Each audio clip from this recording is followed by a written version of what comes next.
Ahí estamos.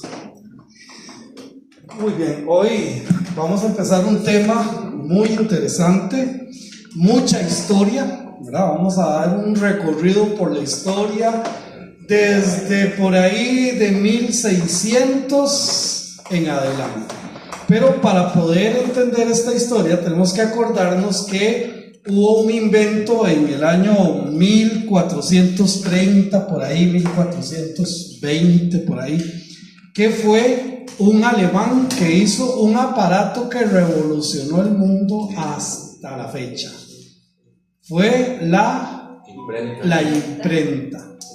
Este hombre alemán logró con placas de metal empezar a formar textos y a imprimir textos. Esto fue una revolución total para todo lo que era la literatura. Cuando este hombre hizo esto, adivinen, no, ya deben de saber, algunos por lo menos, ¿cuál fue el primer libro que se imprimió completo? La Biblia se imprimió. Esto entonces hizo que desde 1400 en adelante se da toda una historia de cómo algunas personas empezaron a decir, bueno, ya que tenemos esta herramienta, vamos a empezar a hacer las traducciones de la palabra de Dios en nuestros propios idiomas. Sí, mi hermano Naaman. De las cosas más importantes, perdón, Tranquilo, es entender que más o menos no comienza en ese periodo, pero es por allí, en esos mismos años, que se está hablando del periodo del Renacimiento. Renacimiento del arte, renacimiento del ser humano. Recordar que la Iglesia Católica era la que tenía el control absoluto, no solo de la parte religiosa, sino de la parte política, educación, medicina, literatura, todo estaba monopolizado por la Iglesia Católica. Cuando la imprenta comienza a surgir, eso es un boom y es un problema para la Iglesia Católica. Exactamente. Y entonces se da una situación. Antes de esto teníamos, o ya se tenía completa el Antiguo Testamento en hebreo, el Antiguo Testamento en griego y toda la Biblia en latín, que era el texto hebreo, el canon hebreo, la Septuaginta o la versión de los 70, que era la primera traducción que se hacía del Antiguo Testamento al griego, y también se tenía la Vulgata Latina. La Vulgata Latina quiere decir la iglesia, la Biblia de latín del vulgo. Este idioma, la Iglesia Católica lo tomó como el idioma oficial religioso. Entonces por eso es que todavía aquí en Costa Rica en los años 1930, 1940, 1960 las misas eran en latín porque era el idioma oficial. Bueno, algunos revolucionarios dijeron, no es posible que solo la Iglesia Católica tenga la potestad de decir qué dice la Biblia. Necesitamos pasarlo a nuestros idiomas. Es así como empezamos esta historia en el siglo XVI.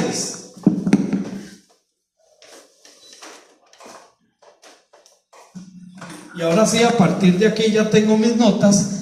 Ya en el siglo XVI después de Cristo, entonces se hizo evidente la más grotesca persecución de los traductores de la Biblia y por supuesto de la Biblia misma. ¿Por qué? Porque ya se estaba traduciendo la Biblia al italiano, al alemán, al francés y al español. ¿Okay? Entonces ya para este siglo, el siglo XVI o los años 1600, empezó una grotesca persecución contra los traductores. Ahora, estos traductores no hacían lo que ellos querían. Ellos tomaban los textos que tenían del hebreo y los textos que tenían del griego para poder hacer una traducción a cada uno de estos idiomas. En lo que compete a nosotros, en el español, ya para 1600 se estaba dando esta situación. En este estudio intentaremos analizar la obra de estos hombres y muchos otros que dispusieron en su corazón traducir materiales existentes con el propósito de preservar el mensaje de Dios para la humanidad. Y aquí es importante entender, ese mensaje es de Dios. No es el hombre el que quiere comunicarse con Dios, es Dios quien quiere comunicarse con el hombre, y esto lo cambia absolutamente todo. Entonces vamos a empezar a ver todo esto. No es mi intención criticar el trabajo de tantos hermanos que por su afán de clarificar los términos bíblicos han diluido en gran parte el mensaje, ya que las palabras en hebreo, las palabras en griego y las palabras en arameo, que son los tres idiomas en los que fue escrito la palabra de Dios, cada una de esas palabras tienen más de un solo significado. Por lo tanto, es tan importante entender y ver el contexto y qué es lo que dicen, pero algunos, por tratar de clarificar este mensaje, toman solo una palabra y dicen esto es lo que significa, sin llegar a la raíz de todos los significados que hay. Para muestra les voy a dar un solo ejemplo. En Isaías se dice que Jesucristo, que una virgen va a concebir. Ahora, esta palabra virgen, si bien es cierto en el hebreo, usted lo puede traducir también por joven, era sumamente claro que una joven era virgen en ese mismo momento, en el tiempo en que Isaías escribe, más o menos 650, 670 años antes de Cristo. Sin embargo, en nuestra sociedad y bajo nuestro contexto, una joven o una virgen no es necesariamente joven, o una joven no es necesariamente virgen, ¿me doy a entender? Entonces, cuando se quita la palabra virgen en Isaías y se pone la palabra joven, entonces se quita la intencionalidad de la profecía, que era que una virgen, una mujer sin haber tenido relaciones íntimas, iba a poder dar a luz, ¿me doy a entender? Ahora, por clarificar esos términos, empiezan a utilizar palabras que empiezan a quitar el sentido de lo que mucho quiere decir en los textos originales. Dejo fuera de este comentario aquellos esfuerzos más modernos que tratan, en nombre de clarificar, lo que tratan es de exponer argumentos maliciosos para poner a decir en la palabra de Dios cosas que Él no ha dicho y que no acepta, y en su lugar más bien lo condena. ¿A qué me estoy refiriendo?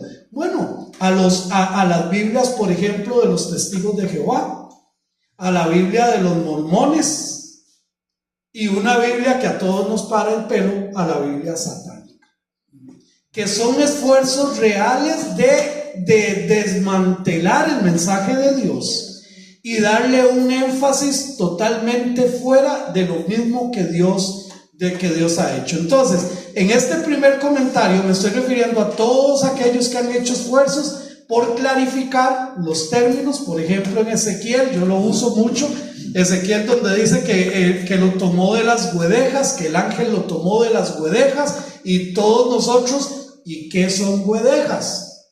Bueno, eso es lo que dice Reina Valera. Y guedejas es aquí, de las mechas, del pelo directamente.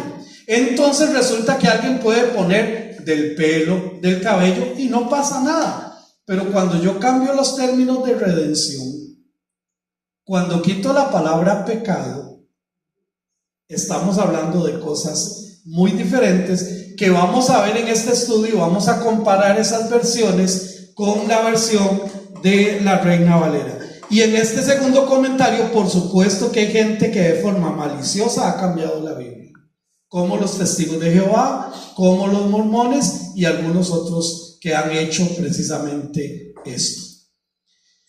Dios marcando su deseo de comunicarse con el hombre. El Dios en la Biblia es un Dios que entra en comunión con los hombres y les habla. Vimos en la clase del domingo con nuestro hermano Eric cómo Dios venía y hablaba con Adán, con Eva, era Dios quien venía, no era ellos que le clamaban a Dios que viniera a conversar. Me doy a entender, y eso siempre ha sido así. Es Dios quien busca esa relación. Bajo modalidades diversas, la Biblia describe la iniciativa tomada por Dios de comunicarse con la humanidad por medio de la formación del pueblo de Israel. El pueblo de Israel, Él lo formó, fue su pueblo. Y Él no tomó ninguno de los pueblos de los cananeos, de los heteos o cualquiera de ellos, sino que le dijo a Abraham: de ti haré una nación grande. Entonces el pueblo de Israel fue un pueblo que Él lo formó. ¿Cuál era la intención? La intención era demostrar cómo un pueblo que tenía al Dios verdadero como su único Dios podía ser de ejemplo a todas las demás naciones. Lamentablemente no funcionó, no porque Dios se equivocara, sino porque el hombre se alejó del plan de Dios. Y esto pasa, pero tan a menudo que es muy normal para nosotros verlo. Dios hace oír su palabra, sea directamente o sea sirviéndose de portavoz. En el Antiguo Testamento Dios se manifestaba a Israel como aquel que le habla, el que está en comunicación. La palabra divina toma la forma de promesa hecha a Moisés de hacer salir al pueblo de Egipto. Y entonces allí en Génesis, no lo vamos a leer porque son 10 versos, pero en Génesis capítulo 3 es Dios quien le dice: yo los voy a sacar a ustedes de Egipto. En Éxodo, perdón, no sé qué dije, pero es Éxodo 3. Recordemos que Génesis 50 termina con una familia entrando a Egipto, ¿recuerdan? Y Éxodo 1 inicia con una nación de esclavos viviendo en Egipto como esclavos. Entonces solo este parámetro nos dice que pasaron muchas cosas. 450 años aproximadamente pasaron de la familia de Jacob, como 70 personas que entraron en Egipto y casi 3 millones de personas que estuvieron al salir. Entonces Dios le da una promesa a Israel y le dice: yo te voy a sacar. Promesa que está en continuidad con las que había hecho a los patriarcas, a Abraham, a Isaac y a Jacob, para sus descendientes, que yo les voy a dar una gran tierra, haré de ti una nación grande. Es también la promesa que recibe David. ¿Cuál es la promesa que recibe David? ¿Quién me quiere ayudar con 2 de Samuel, capítulo 7, versículos 12 y 13? Sí, mi hermano. 12 y 13. Dice así: y cuando tus días sean cumplidos y duermas con tus padres, yo levantaré después de ti a uno de tu linaje, el cual procederá de tus entrañas, y afirmaré su reino. Él edificará casa a mi nombre, y yo afirmaré para siempre el trono de su reino. Ok, entonces Dios le está dando una promesa a David y le dice: de tu familia nunca va a faltar nadie que gobierne sobre Israel. Y es interesante porque después de esto vino su hijo Salomón, y después de Salomón se da la división del reino. Ya lo acabamos de ver, los 21 reinos del reino del norte, 20 reinos del reino del norte, 20 reinos del reino del sur. Los asirios se llevan el reino del norte y hasta ahora no sabemos nada de ellos. Los babilónicos se llevan el reino del sur, 70 años después regresan y la promesa seguía viva, hasta que vino el Señor Jesucristo a cumplir esta promesa. Un descendiente que le sucedería en el trono. Después de la salida de Egipto, Dios se compromete con su pueblo en una alianza en la que toma 2 veces la iniciativa. Es Dios. Una son los 10 mandamientos. Y aquí hay alguien tal vez que me ayude con Éxodo capítulo 19, versículo 24. Ok, mi hermana. El Señor le respondió: baja y dile a Aarón que suba contigo, pero ni los sacerdotes ni el pueblo deben intentar subir donde estoy, pues de lo contrario yo arremeteré contra ellos. Ok, entonces Dios toma la iniciativa de entregar los 10 mandamientos, Pero vea qué interesante, y este sí me gustaría que lo leyéramos todos. Éxodo 34, versículos del 1 al 12, que es que Dios vuelve a prometer, vuelve a dar su promesa. Y esto lo vamos a leer, como ya sabemos, aquí los martes. Un hermano lee el versículo 1, otro hermano o hermana el versículo 2, no hay un orden, y si dos están leyendo el mismo versículo, termínenlo sin ningún problema, se lee en estéreo. Éxodo 34, verso 1, ¿quién lo tiene? Luego el Señor le dijo a Moisés: haya 2 tablas de piedra como las primeras. Escribiré en ellas las mismas palabras que estaban en las que hiciste pedazos. Prepárate pues para mañana y sube de mañana al monte de Sinaí y preséntate ante mí sobre la cumbre del monte. Nadie debe acompañarte, ni debe verse a nadie en ninguna parte del monte. Ni siquiera las ovejas y las vacas deben pastar frente al monte. El que sigue. 4. Y Moisés alisó 2 tablas de piedra como las primeras, y se levantó de mañana y subió al monte Sinaí, como le mandó Jehová, y llevó en su mano las 2 tablas de piedra. Amén. Amén. Y Jehová descendió en la nube y estuvo allí con él, proclamando el nombre de Jehová.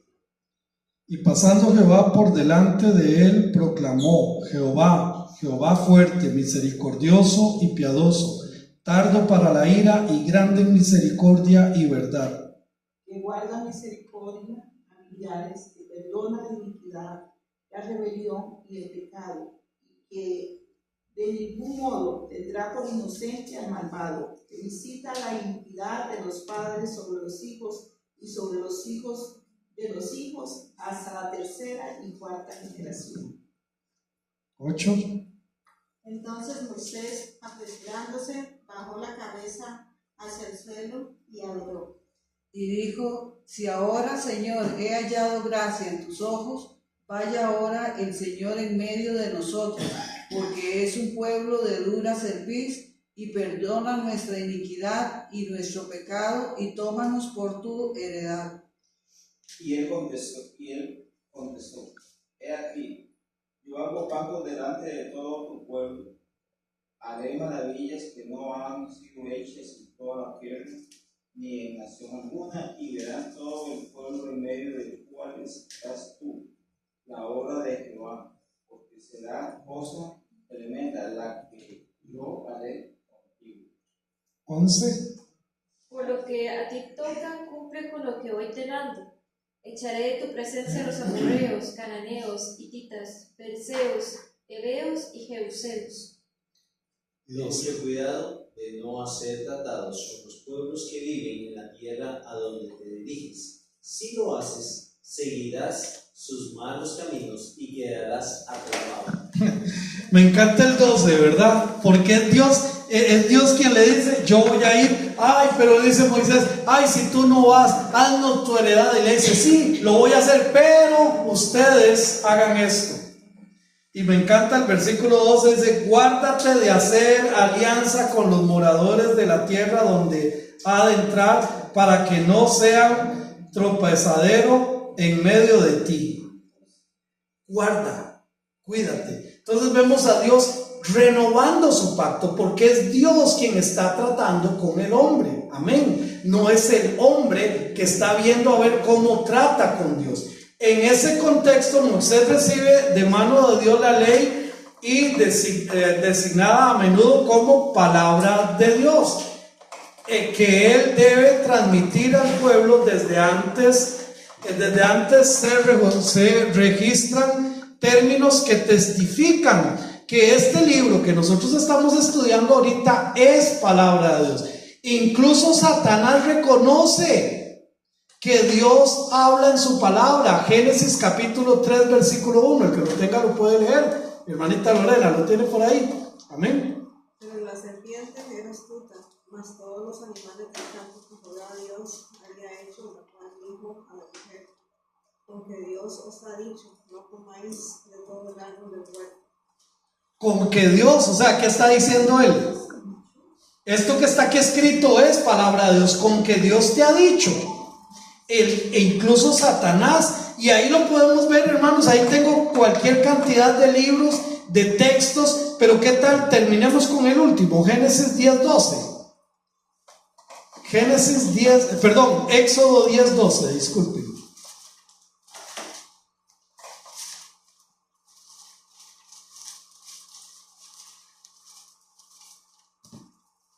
Que lo tenga, lo puede leer.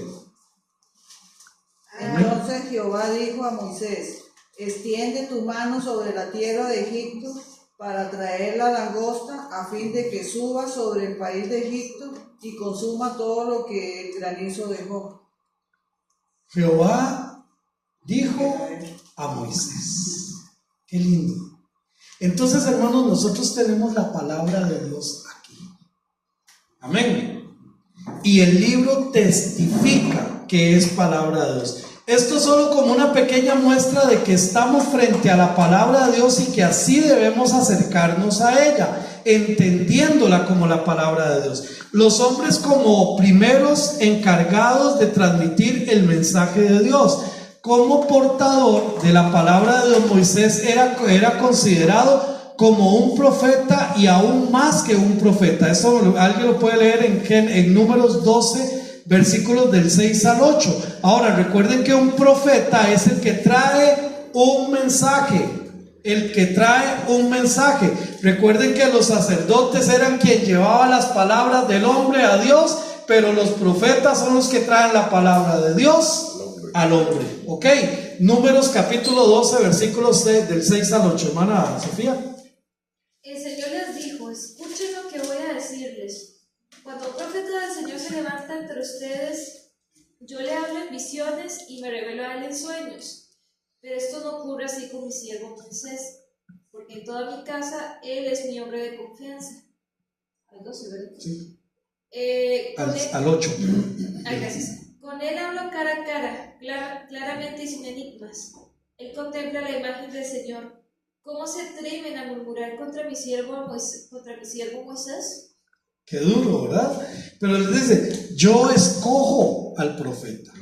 El profeta no escoge a Dios, es Dios quien escoge al profeta. Y como Moisés, y ahora, ¿por qué es importante entender que Moisés era el profeta de Dios?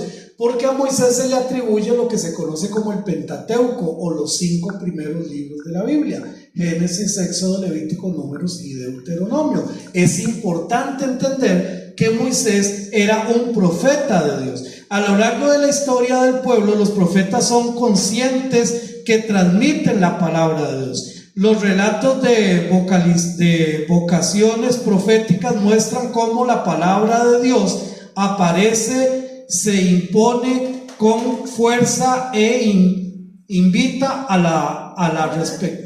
una respuesta. Profetas como Isaías, Jeremías o Ezequiel reconocen la palabra de Dios como un acontecimiento que ha marcado sus vidas. Me encanta Elías. Elías decía, siempre antes de decir algo, decía: viva Jehová en cuya presencia estoy. Qué lindo.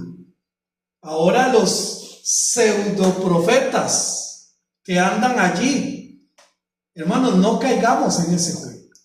No, ellos se autollaman profetas y se autollaman apóstoles. Si ellos estuvieran dando palabra de Dios, entonces nosotros tendríamos que estar escribiendo el libro número 67 de la Biblia.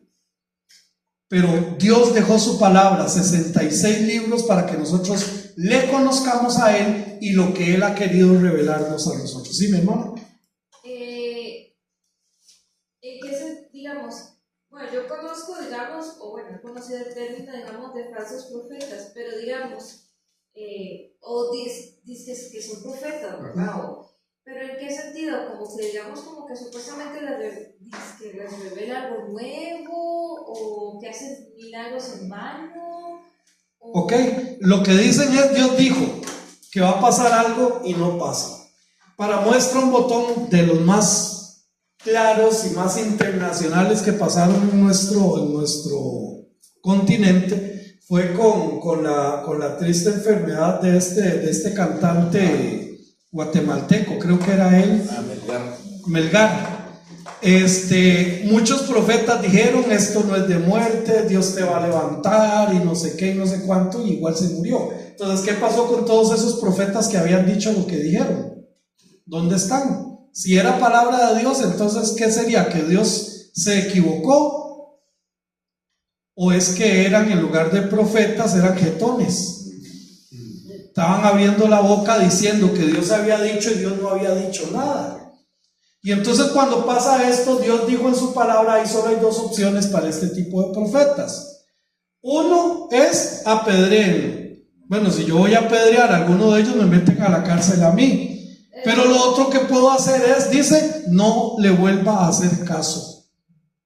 Si alguien dijo: Dios dijo, dice el Señor, y yo no he dicho, no le vuelvan a hacer caso. Y andan un montón de personas diciendo que son profetas de Dios, y claro, te dicen: yo tengo una palabra de Dios. A mí nunca me diga eso, por favor. Por el momento que usted me diga: yo tengo una palabra de Dios para usted, lo primero que le voy a decir: no, suave, voy a ir a hablar con Dios, que es la cosa, porque se la dice a usted, no a mí. En primer lugar, pues yo soy su hijo. Y en segundo lugar, yo le voy a decir: si no se cumple, usted va a tener dos opciones conmigo: o lo apedreo, por lo menos una bien pegada, o no me vuelva a decir que usted es profeta, porque no se cumplió su palabra según lo que dice la palabra de Dios. Amén. Entonces ellos precisamente andan diciendo que son profetas y no lo son. ¿Sí, mi hermano? Moisés escribió el Pentateuco en hebreo. En hebreo, sí, señor.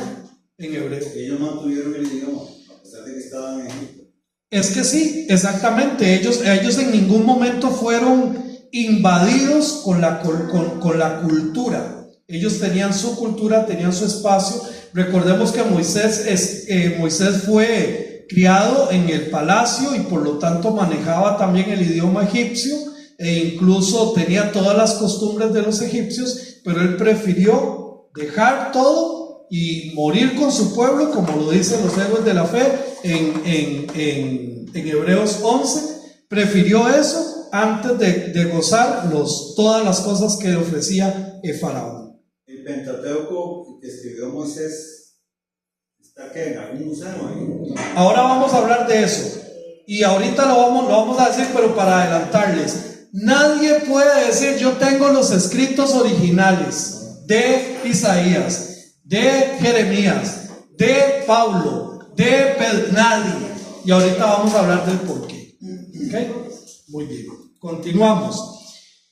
Su mensaje es mensaje de Dios. Acogerlo es acoger la palabra de Dios. Cuando nosotros tenemos un mensaje de un profeta de Dios, que son los que están escribiendo su palabra, ese mensaje hay que acogerlo, porque es acoger la palabra de Dios cuando atendemos a la voz de ese profeta. Aunque choca con resistencias por obra de la libertad humana, la palabra de Dios es y seguirá siendo eficaz. ¿Por qué? Porque es palabra de Dios. Un borracho puede estar bien bolo en una cantina, y cuando él dice Dios es amor, está declarando palabra de Dios. Y no es que el borracho tenga espiritualidad o fuerza espiritual, no, es que lo que tiene esencia y poder es la palabra de Dios. Amén. ¿Sí, mi hermano? Este es para ubicarme con la historia. Mientras Moisés estaba ahí, mientras los israelitas eran esclavos en Egipto, por ejemplo, ya estaban Nínive y todas esas ciudades. Es que estoy... Ok, espéreme para ubicarme con Nínive. Estamos hablando, es muy probable que sí. Lo que pasa es que recuerde que por las conquistas que había, recuerde que la gente conquistaba lugares y cambiaba nombres, ¿verdad? ¿Y cuál era la civilización grande de esa época? Los egipcios, precisamente. Y todo eso que han encontrado, que dicen que encontraron tablas de arcilla con escritura cuneiforme que dicen que es lo más antiguo que han encontrado. Era de la época de los egipcios, anteriores a todo esto de Moisés. Pero lo sitúan más allá, por el lado de Nínive. Porque habían conquistado todos esos terrenos, precisamente, ¿verdad? Pues nada más acordémonos que lo que yo conozco, lo que pude haber conocido, como por ejemplo, para irnos al ejemplo más cercano de la palabra de Dios, cuando le habla a las iglesias de Asia Menor, ya estoy viendo la hora. Cuando le habla a las iglesias de Asia Menor, ¿verdad? Algunas de estas iglesias no están, ni está tal vez Pérgamo. Geográficamente no encuentro Pérgamo, pero sin embargo todo ese sector geográfico es precisamente Turquía en estos momentos. Entonces, cuando se llegaban las conquistas también se cambiaban los nombres. Los puntos geográficos están, pero no necesariamente el nombre de ese lugar. ¿Sí, mi hermana? De hecho, bueno, si no más me equivoco, bueno, yo fui a Turquía, yo fui a Éfeso, vimos la zona de Éfeso como tal, es increíble, digamos, lo bien que se mantiene de lo que cabe. Sí. Y se siguen descubriendo nuevos puntos y todo. Eso sí, las está cuidando más. Va a llegar un momento en que ya desgraciadamente habrá como ciertas áreas en que la gente no podrá entrar porque las intentan proteger, las intentan cuidar. Sí. Porque inclusive ha llegado a un punto de creo que posiblemente vandalizar la zona. Entonces, pero es interesante, eso era enorme, es grandísimo, tenía mucha cultura en el sentido de una biblioteca, tiendas, mercado, hasta creo que como un lugar donde se hacían como obras de teatro, etcétera, etcétera. Entonces es muy curioso. Y por la zona donde se estaba Éfeso había mar, pero debido a las estas de tierra, la palabra, se fue sedimentando, entonces el mar se estaba cada vez más lento. Entonces el guía nos explicaba en el punto en el que estábamos era como puerto de hecho y que llegaba mar. Ya después ya no, ¿verdad? Por los sedimentos de tierra, entonces ya el mar cada vez está más lejos, ¿verdad? Sí, por eso le digo, hay sectores todavía que están, pero hay otros que sus nombres se han ido perdiendo. Voy a terminar esta presentación y con esto terminamos. Entonces, aunque choca la palabra de Dios, siempre es palabra de Dios. Es un poder que actúa en el corazón de la historia. En el relato de la creación del mundo hecha por Dios en Génesis 1, se describe que para Dios decir es hacer.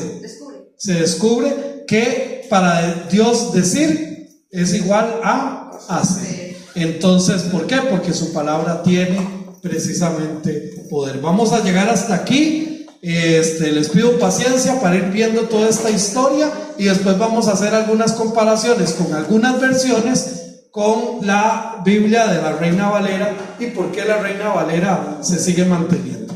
Muy bien, vamos a terminar acá la grabación.